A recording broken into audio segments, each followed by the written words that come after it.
Cześć, witam Was na kanale Rootblock. To jest tablet Huawei MatePad Pro 12.2 Paper Matte.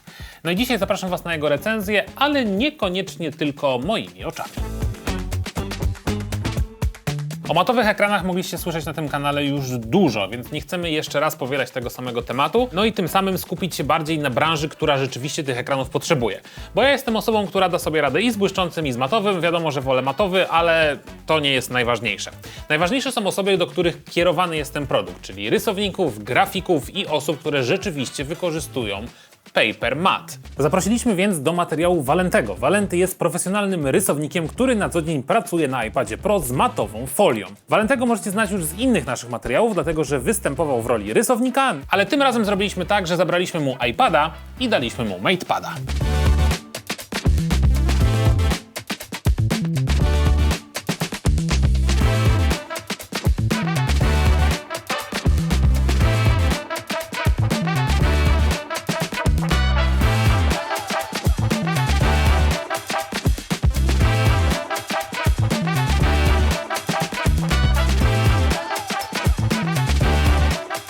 Generalnie mega sprzęcik.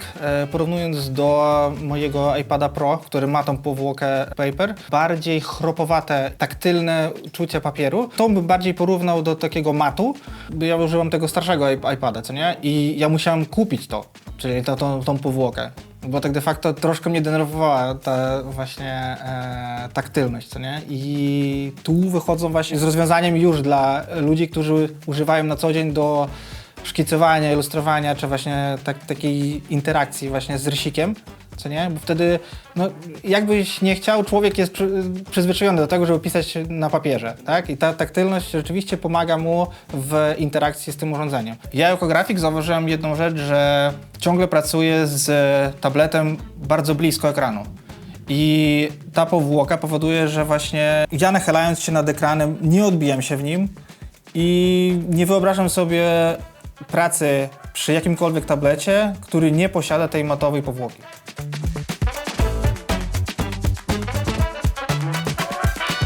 Porównując do rysika, który używam na co dzień w iPadzie, to jest bardzo podobny, aczkolwiek mamy tutaj dwie końcówki, które się różnią. Jedna z nich jest przezroczysta i właśnie bardziej nawiązuje chyba do długopisu, tak jak piszemy sobie na kartce, bo jest taka troszkę bardziej ma ten poślizg. I ta biała to jest właśnie taka bardziej, bym powiedział, nawiązuje do ołówka i do tego, co używam właśnie w iPadzie. Osobiście używałbym tą, bo jest to uczucie właśnie takiego dotyku do papieru. Ono jest mniej takie śliskie i do ilustracji, do rysowania. Jest delikatnie taki poślizg, ale w porównaniu do tego, jak na przykład nie używałem, przypuśćmy, tego iPada bez tej powłoki, no to zdecydowanie jest ten poślizg o wiele bardziej jak na szkle, co nie? Tutaj tego nie czuć.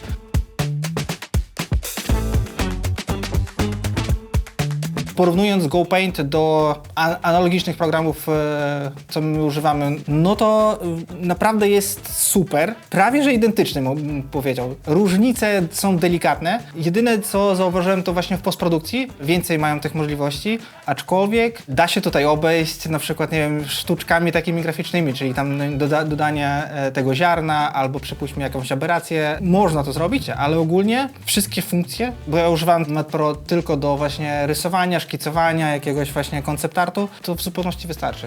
Czyli narzędzia są te same? No, porównywalnie takie same. No. Ja nie uczyłem, w ogóle nie musiałem się uczyć, co nie? Czyli interfejs jest na tyle intuicyjny i podobny, że to jest, działa w taki sam sposób. Praca przy layerach, wybór kolorów, typu rzeczy jak najbardziej tak samo działa.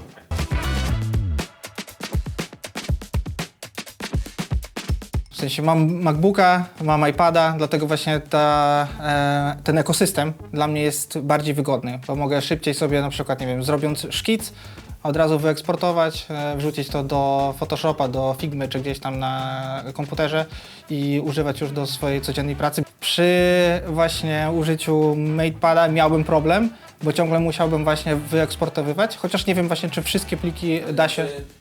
Na pewno jakbyś miał laptopa Huawei'a albo ich kompa Okej, ogólnie, czyli- to oni mają też takie coś właśnie, że one się wykrywają między sobą, jest Okej, coś trochę no to plików i w tak takim dalej. razie, no widzisz, w takim razie to jest fajne, nie? Że po prostu możesz sobie, mając sprzęty z tej samej firmy, możesz sobie normalnie działać i nie czuć różnicy właśnie, że musisz wyeksportowywać, save'ować, bo to jednak jest upierdliwe, a zwłaszcza, że jeśli musisz, przypuśćmy, nie wiem, zrobić w jednym programie, wrócić do kolejnego, zauważyłeś, że musisz jeszcze coś dorobić, no to już jakby trochę komplikuje sprawę.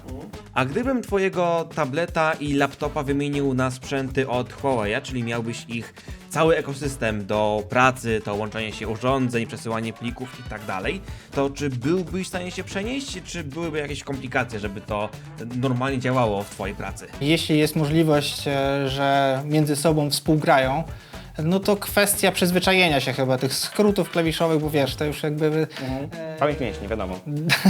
dłużej pracując, to już właśnie masz te skróty myślowe, nawet nie jak ty tutaj zadziałasz i nie uważasz, no w sensie nie patrzysz na interfejs, tylko już lecisz swoimi ścieżkami.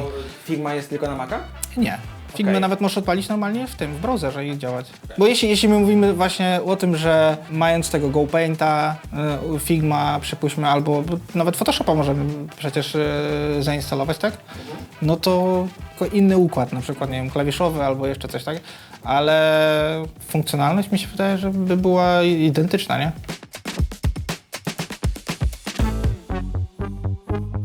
Notatki, też tutaj fajnie to działa, bo możesz sobie wybrać, że nie musisz jakieś mieć, ja nie wiem, to jest ich aplikacja?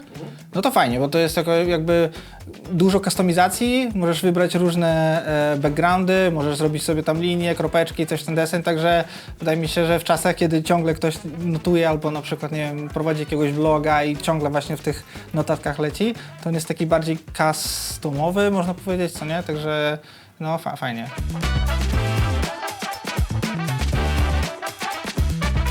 Jest estetyczny przede wszystkim, bo to nie jest po prostu kawał plastiku jakiegoś tam czarnego czy ten, tylko naprawdę to, jak oni tutaj zrobili właśnie taką teksturkę, jak dziewczynie pokazałem, to fajny tablet dla dziewczyny. Co nie? Że jest taki złotawy, jakieś tam właśnie jakaś asocjacja może taka z biżuterią czy coś ten deseń, ale naprawdę nie pamiętam, żeby taką teksturkę wykorzystywali gdzieś w sprzętach, które używałem na co dzień, co nie? A ten jest cieniutki, jest naprawdę ładny. No, wiadomo, każdy pojmuje tą ładność inaczej, ale zwraca na to uwagę. No i oprócz tego bateria trzymała dobrze, świeci naprawdę bardzo jasno. Słucham muzykę, daję radę. Jedynym minusem może właśnie w porównaniu do iPada to jest właśnie klawiatura. Jest troszkę taka moim zdaniem w Macach lepsza, chociaż ten touchpad działa spoko. Fajnie jest odzew, nie? Że po prostu taki nie ma w ogóle żadnych lagów, coś ten desen nie zauważyłem, nie? Tylko mega taki responsywny. No.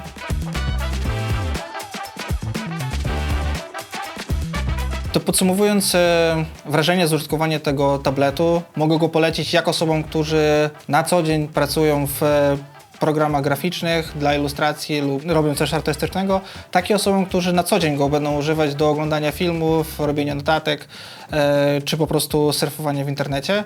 Każdy sobie znajdzie swoją końcówkę do tego rysika. Właśnie to jest fajne, że możemy dostosować do potrzeb użytkownika. Bardzo fajna jasność tego ekranu, bo rzeczywiście przy różnych warunkach świeci bardzo dobrze. No i ogromnym atutem jest właśnie ten ekran matowy, który nawiązuje do papieru. Zbierając te wszystkie cechy w całość, no to wydaje mi się ciężko znaleźć na rynku konkurencyjnego gracza. Dlatego to jest warte uwagi. A jak mi pracowało się na tym zestawie? Ja tego tabletu używałem trochę w zastępstwie komputera i oczywiście jestem użytkownikiem, który potrzebuje tabletu do podpisywania dokumentów i tutaj bardzo dobrze sprawdzał się rycik, który był w zestawie, a także świetne odczucia pisania rzeczywiście po kartce papieru. Lubię robić też notatki, więc odręczne notatki tutaj wyglądają świetnie i że poza tym, że wyglądają, to tworzy je się po prostu naturalnie i może to świetnie zastąpić Wam zeszyt na studiach, czy na przykład notatnik na konferencjach. Jeśli chodzi o klawiaturę, ta dołączona w zestawie jest niezła, natomiast mam tutaj małe ale. Magnes jest bardzo silny, natomiast to regulowanie tego tabletu nie jest tak dobre jak u konkurencji. Niestety, kiedy chcecie nachylić ten ekran, to musicie dosyć mocno go wyrwać, no i niestety możecie nachylić ekran tylko pod tak naprawdę 2 pozycjami, pod 2 różnymi kątami. Brakuje mi tutaj jednak takiej regulacji jak w laptopie. Czasami jest to przeszkodą, na przykład kiedy pracujecie na kolanach i chcecie jednak ten ekran bardziej wygiąć, tak żeby nie skręcić karku. Jeśli chodzi natomiast o wygodę i skok klawiatury, tu jest bardzo dobrze. Jak na klawiaturę tabletową powiedziałbym nawet, że jest jak w komputerze. Dlatego, że klawisze mają odpowiedni rozmiar, ja też małych dłoni nie mam. No i dodatkowo skok jest wyczuwalny, wyraźny i co najważniejsze, przyjemny, bo ten dźwięk nie jest głośny, a jednocześnie ten skok to nie jest klawiatura motylkowa, której nie czujecie, że wciskacie. Jeśli natomiast chodzi o touchpada, tutaj mamy zbliżone odczucia do tego, co znamy z komputerów. Ja na co dzień pracuję na MacBooku, więc jak wiecie, MacBooki mają jeden z lepszych touchpadów na rynku, natomiast ten z Huawei'a absolutnie niczemu nie ustępuje. Wystarczający jest do tego, żeby płynnie obsługiwać wszystko myszką, działają gesty, działa przewijanie, więc tak naprawdę tutaj ograniczeniem jest bardziej system operacyjny, aniżeli sam touchpad. Tablet sprawdzi się także świetnie do rozrywki, fajnie się na tym ogląda filmy, w ogóle matowy ekran, to już mówiłem w kilkunastu materiałach, więc nie chcę się powtarzać, ale jest czymś, co powinno być na co dzień już w tabletach. Jest to kolejny postęp technologiczny, który pozwala nam po prostu wygodniej konsumować te treści, no i ten ekran jest po prostu bardziej praktyczny w codziennym użytkowaniu. Dla przypomnienia tylko powiem, że macie możliwość zainstalowania sobie tutaj usługi Google'a i tak o ile w smartfonach Huawei'a jest to trochę problematyczne, jak tam coś nie działa, no to w tablecie aż tak bardzo nie przeszkadza, dlatego że tam macie wbudowane usługi Google'a i wbudowane aplikacje, a tutaj po prostu działa to w formie doinstalowania, natomiast nic mi tutaj nie brakowało. Dysk Google działa, dokumenty Google działają, YouTube, Netflix, wszystkie streamingi działają, więc tutaj wszystko, co potrzebowałem, miałem dostępne i to jest chyba właśnie najważniejsze. Na koniec jeszcze oferta przedsprzedażowa.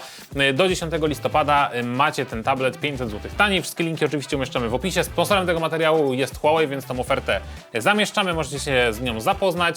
No i jest to jeden z tańszych tabletów z ekranem matowym na rynku, z takimi podzespołami, z taką jakością wykonania i z tak dobrze działającym sprzętem, no i w zestawie z rysikiem oraz z klawiaturą.